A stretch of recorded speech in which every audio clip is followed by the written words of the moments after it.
El tema de las pruebas, y yo sé que hay algunos que están atravesando pruebas, pero el título de este mensaje que vamos a ver es cómo estar firmes en la fe.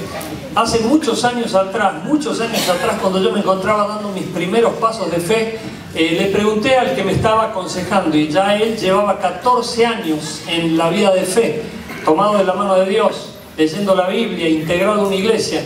Y cuando él me dijo que hacía 14 años que estaba en el camino de Dios, yo me asusté, dije, uy, pero ¿iría a llegar algún día a tener 14 años de estar tomado de la mano de Dios? Bueno, ya lo dupliqué, casi. Pero estoy ahí pegando en el poste. Pero doy gloria a Dios, porque se puede estar firme en la fe. Y principalmente para vos que estás subiendo y bajando. Para vos que tenés picos de victoria, de júbilo, pero también tenés picos depresivos y de estar lastimeramente. Se puede vivir firme en la fe, así que te invito a prestar atención porque Dios seguramente te va a hablar como lo hizo en los cultos anteriores. Hay uno de los textos que realmente nos impactan por lo que dice Jesús. Fíjense cuando lo dice a Pedro, Lucas 22 del 31 al 32. En el Evangelio según San Lucas, Jesús le dice a Pedro: Simón, Simón, he aquí Satanás os ha pedido para zarandearos como a trigo, pero yo he rogado por ti que tu fe no falte, y una vez vuelto confirma a tus hermanos. Una vez vuelto significa una vez que estés fuerte, dedícate a bendecir y a confirmar a los hermanos con motivación y con palabras de bendición.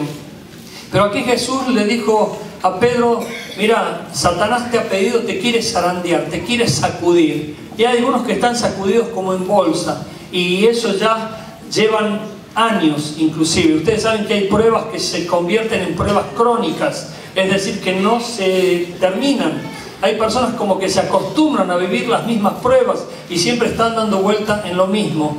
Hay personas que tienen pruebas simplemente ficticias, imaginarias, y esas son las que traen problemas psicosomáticos, es decir, las personas terminan con problemas de índole psíquico. Pero hay problemas reales, problemas que son reales. Hay problemas que buscan las mismas personas por su negligencia, por su error, y hay otros problemas que surgen por X causa, que a veces no se encuentra una razón. Pero lo cierto, quiero que te quede claro, de que sea cualquier la razón de tu prueba, todas tienen que darle la gloria a Dios. Todas tienen que honrar a Dios, porque vos tenés a Cristo en el corazón y Dios está obrando en tu vida de alguna u otra manera. Por eso aquí no le dijo: mira, Satanás te ha pedido para sacudirte, para zarandearte, pero yo lo voy a evitar, yo te voy a liberar. No, le dijo: voy a orar para que tu fe no falte. Y la fe es una de las cualidades fundamentales para que tengamos victoria. Hay personas que tambalean por causa de su fe, y vamos a ver algunas de las razones por las cuales las personas andan subiendo y bajando y andan de aquí para allá. Por ejemplo, una de las razones principales por la que la gente tambalea en su fe es justamente porque no tiene fe. Si no tienen fe, son incrédulas, y si son incrédulas es que no creen. Piensan, pueden hasta sentir intelectualmente, pero no tienen fe, no dan crédito al poder de Dios. Saben que Dios puede hacer milagros, pero creen que no los puede hacer en su propia vida. Saben que Dios es todopoderoso, pero no creen en el poder superior al del diablo, que es en el momento en el que están siendo trabajados o sacudidos. Zarandear es simplemente sacudir. Hay personas que están sacudidas por Satanás. Pero la pregunta del millón es: ¿por qué Dios lo permitió? Principalmente para que surja la fe y que puedas descubrir qué fe tenés. Yo tuve que probar mi fe, porque te digo que si todo te va bien, todo te sonríe y el viento sopla a favor, vos podés decir: tengo fe.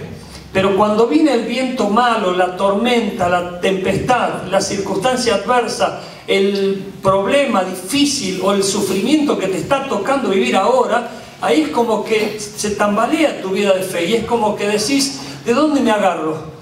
Hay personas que están agarradas de amigos, pero cuando los amigos fallan, también caen ellos. Hay personas que están agarrados de su dinero, pero cuando falta el dinero, se deprimen.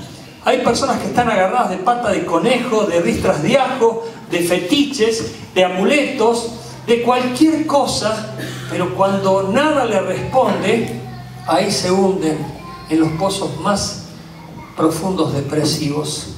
Por eso, cuando viene la prueba, se ve de qué estamos hechos y de dónde estamos agarrados. Pero la fe se basa en creer en Dios. Y este es un texto clave. Si vos te acercás a Dios, tenés que creer que Dios existe. Dios existe y quiere bendecir tu vida. Hay personas que no creen en la existencia de Dios, niegan la existencia de Dios. Hay personas que dudan de la existencia de Dios. Por eso vos tenés que tener fe para creer que Dios existe, es real y que te va a bendecir si vos lo buscás. Porque Dios a todos que lo buscan y lo buscan de veras, se manifiesta con bendición. También la fe se basa en creerle a Dios. Dios te va a prometer cosas maravillosas porque Él lo hace y Él no te miente. Si Él te promete bendición, te la va a dar. Si Él te promete fuerza, te la va a dar. Y vos tenés que darlo por hecho. Si Dios lo dijo, hecho está. Es ahí donde se ve la fe segura que está puesta en buen lugar, en Cristo Jesús. La fe tiene que ver con la palabra de Dios. Y aquí te quiero pedir que prestes atención. Yo sé que lees la Biblia. Te invito a que la sigas leyendo.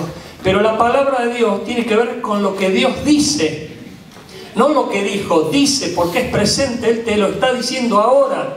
Y Él habla a través de su palabra. Hay personas que se ponen, y perdónenme si en esto toco a alguien, pero lo digo porque lo sé. Puede ser que te pongas la Biblia en el pecho y duermas hasta con la Biblia en el pecho, como si fuese un mero fetiche. Pero la Biblia no es un fetiche, la Biblia es la palabra de Dios.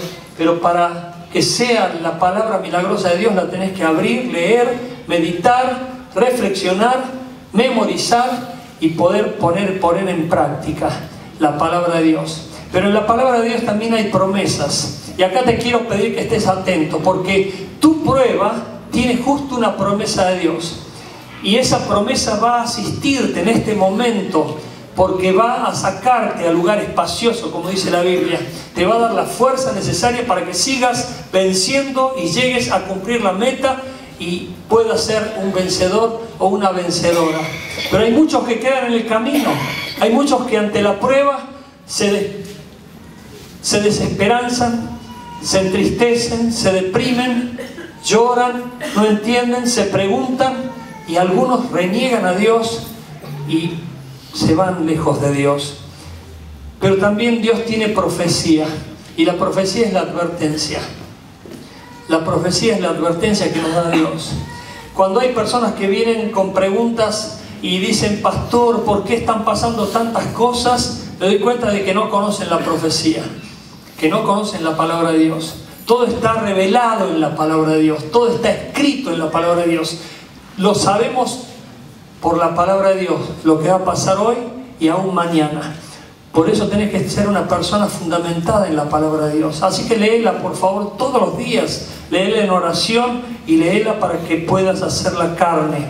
En cuanto a las promesas de Dios, te tiene que llamar la atención que Abraham, por ejemplo, esperó casi 25 años para ver el cumplimiento de su promesa.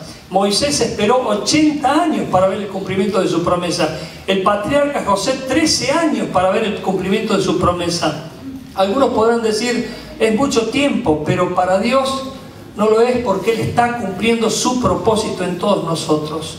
Y vos tenés que confiar, porque te vuelvo a repetir, lo que hoy a lo mejor te está haciendo sufrir tanto es justamente lo que te está apartando de Dios, porque lo tenés como un ídolo. Y eso Dios no lo puede permitir. En cambio, si vos se lo entregás, Dios puede hacer milagros y maravillas.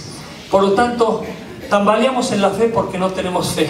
Si tuviésemos fe, podríamos determinar muchas cosas y podríamos ver cómo esas cosas son una realidad para la gloria de Dios. También tambaleamos en la fe cuando tenemos pecado. El pecado nos vulnera. Presta atención, por favor. El pecado nos vulnera, nos debilita. El pecado abre puertas al diablo y también mata, porque la paga del pecado es la muerte, mas la dádiva de Dios es vida eterna en Cristo Jesús. Hay personas que están pecando deliberadamente y se justifican. Pueden echarle la culpa al diablo, pueden echarle la culpa a su debilidad, pero vos tenés que saber que las pruebas no vienen porque sí. Las pruebas vienen o por Dios, porque Dios prueba nuestra fe, o por el diablo, porque nos sacude o nos zarandea, o por nuestra propia carne, nuestra propia negligencia, que hemos dado lugar a pecar en nuestra vida para que el diablo se meta, porque el pecado le abre la puerta a Satanás. Y el diablo, cuando se mete, es para robar, matar y destruir. Por eso nos tenemos que arrepentir de nuestro pecado. En el primer culto pasaron dos cosas muy interesantes. Una de las personas, al final, un hombre me dijo, nunca lo había visto, me dijo, lo que usted dijo me identificó, porque yo hoy vengo muy arrepentido por haber cometido un pecado, y ese pecado casi destruyó a toda mi familia. Yo me di cuenta a tiempo y hoy estoy profundamente arrepentido, le pido perdón a Dios. Y esta persona lloraba, era un hombre, pero caía en sus lágrimas, muy sentido por el pecado que había cometido, y ese pecado tarde o temprano iba a destruir a su familia. Y te quiero decir, por si no lo sabes, a lo mejor estás aquí, pero estás con un pecado encubierto. Ese pecado encubierto que no lo ve nadie, el diablo lo está viendo, y es el que va a usar para acusarte y para condenarte y para hacerte que sufras de culpa y de remordimiento. Pero si vos te arrepentís y le pedís perdón a Dios, Dios te va a perdonar y va a desatar tiempos de refrigerio sobre tu vida. Y el diablo va a huir despavorido, porque no va a tener más arte ni parte en tu vida para destruirte. Porque el diablo quiere destruirnos. Y el pecado es una de las herramientas que él usa para que nosotros podamos vivir lejos de Dios en situaciones realmente miserables. Por eso hoy estás a tiempo para decirle, Señor, perdóname, perdóname. Porque la Biblia dice que tarde o temprano tu pecado saldrá a la luz. Había un velatorio en Ituzaingó, y esto fue un hecho real que no solamente se dio allí, sino que se dio en muchos lugares también. Algunos de ustedes tendrán alguna referencia con respecto a esto. Pero en un velatorio estaban llorando por una persona que había muerto, y la familia llorando por el papá que había muerto, pero apareció otra familia llorando por ese mismo hombre. Este hombre había tenido una doble vida. Dos familias se encontraron en un velorio y llorando todos por ese hombre que había partido. Ese hombre dejó el tendal de maldición detrás y las familias destruidas. Tarde o temprano el pecado sale a la luz. El diablo se encarga de señalar, para acusar, pero no tenemos que darle lugar. Por eso tenemos que arrepentirnos y pedirle perdón a Dios, para que vengan de Él tiempos de refrigerio y de bendición. ¿Cómo estar firmes en la fe? ¿Cómo estar firmes en la fe? Es una afirmación. La primera cosa que tenemos que hacer es no temer mal alguno. Si vos estás en una situación de prueba, estás en una situación de dificultad, de sufrimiento, eso ya le abre una puerta al maligno para que se meta por allí. Pero si vos estás en oración, si estás cubierto por la sangre de Jesús, si estás tomándote de la mano de Dios, el diablo no va a tener lugar ni arte en tu vida. Pero no tenés que temer mal alguno. Fíjate vos, Isaías 41:10, esta promesa gloriosa, presta atención, dice, no temas, es un mandamiento, no tengas miedo, no te desesperes, no te desesperances. Dios tiene la salida, Dios tiene su bendición preparada. Porque yo estoy contigo, no desmayes, porque yo soy tu Dios que te esfuerzo. Siempre te ayudaré, siempre, siempre te sustentaré con la diestra de mi justicia. ¿Podés entenderlo?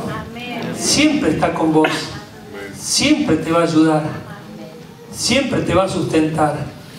Él va a estar siempre presente para ayudarte oportunamente, lo tenés que creer, pero no tengas miedo. No tengas miedo por la prueba que te toca vivir, pensando de que va a ser de lo peor, que el diablo se va a meter y va a hacer estragos, que va a quedar pura miseria y espanto de lo que te toque vivir por lo que te está haciendo sufrir la prueba. La segunda cosa, tenés que soportar. En libro de Corintios, capítulo 10, versículo 13, dice el apóstol, no os ha sobrevenido, o sea que no te toca, no te ha venido ninguna tentación que no sea humana. Lo que estás sufriendo vos, lo han sufrido muchos otros antes y lo seguirán sufriendo. Pero fiel es Dios, que no te dejará ser tentado más de lo que podés resistir, sino que dará también juntamente con la tentación la salida, para que podáis soportar. Presta atención, voy a repetir una parte. Sino que también con la prueba te dará juntamente la salida. No sé si prestaste atención, pero la salida te la va a dar Él. Él te va a dar la salida. Es una salida milagrosa. Es una salida de bendición. Vos no tenés que andar forzando puertas, metiendo ganzúas, pateando puertas, rompiendo a personas, destruyendo a personas. Él lo va a hacer. Él lo va a hacer. En China había un hombre que estaba sufriendo porque el vecino de abajo, vieron que las montañas de China tienen cultivos y van cayendo el agua, y uno tiene un campo aquí, el otro tiene aquí abajo. Bueno, el de abajo siempre le pinchaba en la tierra para que se filtrara el agua, y el riego del de arriba iba todo al de abajo.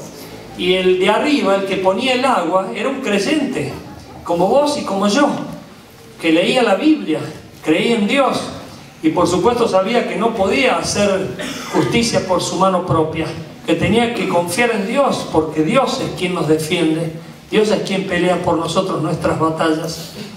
Y él tenía mucha bronca, quería ir y golpearlo, trompearlo, romperle la cara, porque cada vez que él llenaba de agua su campo, se iba enseguida, porque el otro pum pum le pinchaba toda la muralla y se iba. Y fue a pedirle consejos al pastor. Le dijo: pastor, ¿qué tengo que hacer? Y el pastor le dijo: vos tenés que poner la otra mejilla. Ay, ay, ay. Pero pastor, tengo ganas de agarrarle un palo y rompérselo en la cabeza. ¿Pero qué dice el Evangelio? Si te pegan a una mejilla, ponele también la otra. Si te quitan la capa, dale también la túnica. O vos te llamas capa. Si te quieren obligar a llevar una milla, llévasela 2. Y este creyente dijo: está bien, voy a hacer la voluntad de Dios. Y el pastor le dio una idea. Le dijo: ¿por qué no, para evitar esos problemas, por qué no le llenás el campo primero al vecino y después llenás el tuyo? Bueno, así lo hizo. Nunca más tuvo ningún problema.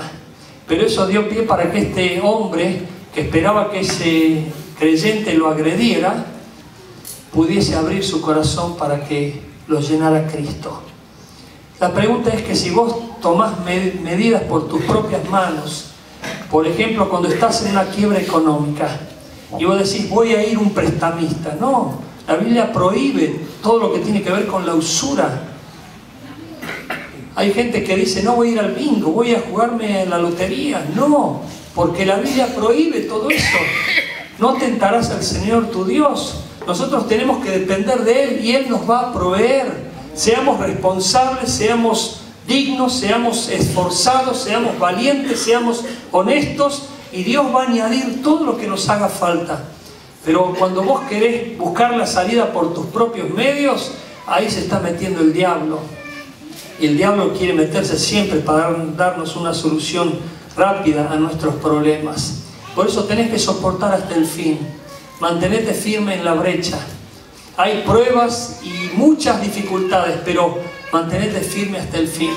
Aunque te tiren tomates podridos, aunque te insulten, aunque te quieran frenar el camino, si vos tenés en claro cuál es la voluntad de Dios, seguí hasta el fin haciéndola. Vamos a seguir en este punto más adelante. La tercera clave de victoria para estar firmes en la fe: orar. En 2 Crónicas 23:4 es uno de los pasajes más preciosos de la Biblia, donde se nos presenta a Josafat. Josafat es un rey que de repente se vio rodeado por 3 ejércitos poderosísimos, y él inmediatamente pensó que iba a perder, se asustó, pero oró a Dios. Y mira lo que dice este pasaje: Josafat se humilló con su rostro para consultar a Jehová, e hizo pregonar ayuno a todo Judá. Y se reunieron los de Judá para pedir socorro a Jehová, y también de todas las ciudades de Judá vinieron a pedir ayuda a Jehová. ¿Qué hizo Josafat cuando estaba en pruebas, ante la amenaza del enemigo, en medio de tantos problemas? Oró a Dios, le pidió ayuda a Dios, pidió intervención de Dios. ¿Estás orando vos? Pero al mismo tiempo, si estás orando solamente porque estás en problema, ¿O ya tenés el hábito de orar siempre? Yo le decía a unos hermanos hace poco, vos tenés que orar siempre. La Biblia dice orar sin cesar. Si hoy está todo bien de tu lado y todo está hermoso y gloria a Dios, bueno, dale gloria a Dios, reconocelo, dale gracias a Dios. Pero tener esa práctica de estar en comunión con Dios siempre, para que cuando venga el día malo, eso pueda estar teniendo la bendición en tu vida. Mira, el otro día leí un texto que me impactó de un libro. En la Biblia aparece en el libro de Apocalipsis que nuestras oraciones quedan registradas, pero al mismo tiempo están en copas que Dios tiene en el cielo guardadas. ¿Sabés lo que decía este autor que me impactó? Y es lo que uno piensa y quiere. Muchas de nuestras oraciones a veces no tienen un efecto en este presente hoy, porque no lo necesitamos, pero van a tener un efecto en el futuro. Y cuando nosotros hemos tenido una vida de oración en la presencia de Dios, esas oraciones van a ser respondidas en el momento más oportuno. Por eso, ora siempre, pedile a Dios siempre, dale gracias a Dios siempre, dale gloria a Dios siempre. Y vas a ver cómo Dios va a estar limpiando tu camino, tu vida, tu hogar, tu familia y todo tu trabajo, porque vas a estar cubriendo todo en oración para la gloria de Dios. Josafat fue liberado, bendecido, y dice la palabra que él tuvo que quedarse quieto. En otra porción de este mismo pasaje dice, no hagas nada, quédate quieto y vas a ver cuán grande salvación hará contigo. Nosotros tenemos que aprender a creer en Dios y a conocer a Dios. La última clave para que te mantengas firme, y no menos importante, no dejes de hacer la voluntad de Dios. No dejes de hacer la voluntad de Dios. La pregunta ahora es, ¿sabes cuál es la voluntad de Dios? La voluntad de Dios es que estés en su iglesia, es que alabes su nombre, que leas la Biblia, ores, que le hagas bien y seas de bendición para el prójimo, que no robes, que no mates, que no engañes a tu esposa o a tu esposo, que no estés tratando de destruir al vecino de enfrente o sientas envidia o celos. Hay muchas cosas que forman parte de la voluntad de Dios, pero tenés que saberla. Que perdones al que te ofendió, que lo bendigas, que ames aún al enemigo. Hoy cuántas cosas forman parte de la voluntad de Dios. Por eso dice la Biblia claramente, no entrará al cielo cualquiera, ni mucho menos que ande diciendo Señor, Señor, Señor, sino el que hace la voluntad de mi Padre. Si vos haces la voluntad de Dios, es porque estás en Cristo, estás haciendo lo que a Dios le agrada. Por eso tenemos que hacer lo que a Dios le agrada, y eso va a desatar la bendición de Dios sobre tu vida. Hacer la voluntad de Dios. Escucha, ¿estás atento? Despertar que tenés al lado que está durmiendo, por favor. No sé por qué te lo digo. Si vos haces la voluntad de Dios, desatás la bendición de Dios. Cuando vos haces la voluntad de Dios, se desata inmediatamente la bendición de Dios sobre tu vida. Y eso es lo que te hace vivir en victoria siempre, firme, constante, creciendo en el camino de Dios. Hay personas que cuando entran en pruebas, lo primero que dejan es a Dios. Lo primero que dejan es a la iglesia. Lo primero que dejan es leer la Biblia. Lo primero que dejan es hacer la voluntad de Dios. ¿Por qué? Porque han tenido una relación interesada, mezquina, y han hecho como una especie de trueque con Dios. Si vos me das esto, yo te doy lo otro. Dios no quiere hacer trueques con nadie. Dios es soberano absoluto. Él es creador y nosotros somos meramente criaturas.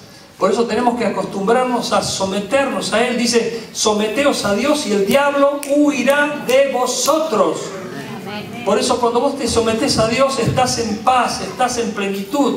Pero ahora si vos tenés pretensiones egocéntricas y le pulseás a Dios y quiero esto, y quiero esto, y quiero esto, y quiero esto, eso que tanto querés es lo que más te aparta de Dios. Yo el otro día le dije a un jovencito que me vino a compartir una situación. Era un jovencito, muy jovencito, de unos 15 años. Y fue interesante la charla porque este chico tiene un metejón. No está viniendo a la iglesia, así que no piensas en ninguno, aunque hay varios en esta. Estaba enamorado, remetejoneado.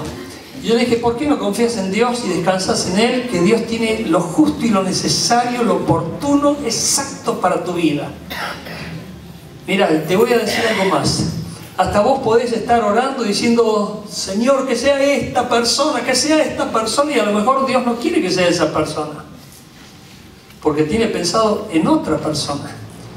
Y te lo digo por experiencia, yo estaba abrazado a un poste esperando el ómnibus en Córdoba, porque había sido despechado por una mujer que no valoró mis... Estaba allí, estaba agarrado del poste llorando, aunque no lo creas, con pucherito y todo. Y yo le decía en aquel entonces, Señor, si no es esta la chica para mi vida, no quiero a nadie más. Gracias a Dios que no me escuchó Dios. Gloria a Dios que no me escuchó. ¿Te imaginas lo que me hubiera perdido? Yo doy gloria a Dios por mi esposa, doy gloria a Dios por mi familia, doy gloria a Dios. Me siento un mimado de Dios. Pero gracias a Dios que no me escuchó. Mirá el metidón de pata que hubiera hecho. Pero si vos te emperrás y quiero que sea él, quiero que sea ella, quiero que sea... te lo puede dar. Y ahí se da lo que dice el libro de Romanos, que dice que Dios nos entregó. Está bien si lo querés agarrarla, pero después aguantatela. Por eso hay tantos matrimonios fracasados, frustrados, destruidos. ¿Por qué? Porque no han aprendido a descansar en la voluntad de Dios. Dios nunca llega tarde. Dios siempre es oportuno. Cuando Él te ve con un corazón totalmente rendido a Él, Él añade su bendición. Porque si hoy estás ocupado en algo que te está apartando de la voluntad de Dios, es lo que realmente te está perjudicando, como si fuese un ídolo. Por eso rendile a Dios tu vida completamente, entregale a Dios tu vida completamente. Aún a pesar que estés sangrando, herido, dolorido, triste o abatido, seguí firme para hacer la voluntad de Dios. Dice el poeta Almafuerte, sigue firme tu camino y no amaines tu plumaje al primer ruido. Hay personas que apenas empiezan a sufrir algo, ¡pum!, se borran, desaparecen, se los traga la tierra. Que vos puedas mantenerte firme para hacer la voluntad de Dios. Un fiel creyente en Jesucristo, consagrado Hijo de Dios, llamado George Frederick Handel, cuando terminó su más célebre obra, Aleluya, que tuve el placer, el gozo de cantarla, no me hagan que se las cante ahora porque queda este lugar vacío. Este hombre estaba con una parálisis facial y con una ceguera progresiva. Sin embargo, presentó su obra en Londres y no fue aceptada como él esperaba. Fue a Dublín y a partir de allí fue conocida la obra universalmente. Él siguió firme hasta el fin. Lo mismo hizo Jesús. Él tenía que ir a la cruz, sabía cuál era el precio que tenía que pagar, cuál era el sacrificio que tenía que sufrir, y sin embargo fue a la cruz para hacer la voluntad de Dios. Y con esto termino. El viernes pasé un video a los que están estudiando historia del cristianismo conmigo, y el profesor de ese video decía que hubo una reunión entre dos emperadores, un secretario y un emperador, cuando el Imperio Romano estaba persiguiendo y matando a un montón de cristianos y los perseguía y los quemaba en la hoguera, es decir, los bañaba con brea y les prendía fuego. Y dice que el emperador llamó a Plinio, este secretario, y le dijo, contame cómo va el resultado de lo que está pasando con los cristianos. La iglesia cristiana estaba recién comenzando en esos tiempos. Y él dijo, mire, muy interesante, presta atención por favor, con los falsos cristianos no hay ningún problema, porque apenas los amenazamos con la muerte, ¡pum!, reniegan de Dios y siguen vivos, porque directamente dicen, a Dios no lo conozco, a Cristo ni siquiera sé quién es, y se van. Pero con los verdaderos cristianos no hay forma de evitar que sean sacrificados. Toman la decisión de ir a la hoguera, de ser muertos por la causa de Cristo. No hay forma de convencerlos, ni formas de asustarlos. Ellos están allí firmes porque han tomado una decisión definitiva por Cristo. Por eso, si estás en alguna prueba, por favor, ponela en las manos de Dios, entregásela a Dios. Una persona en el segundo culto, ese muchacho fue en el primero, pero en el segundo culto, cuando terminó la reunión, me dijo, pastor, hoy Dios me habló a mi corazón, porque yo estaba preparando una soga, colgándola en un tirante para matarme. Pero ahora me voy de aquí diferente. Yo oro para que vos también te vayas diferente en esta noche. Ponete de pie, por favor, iglesia.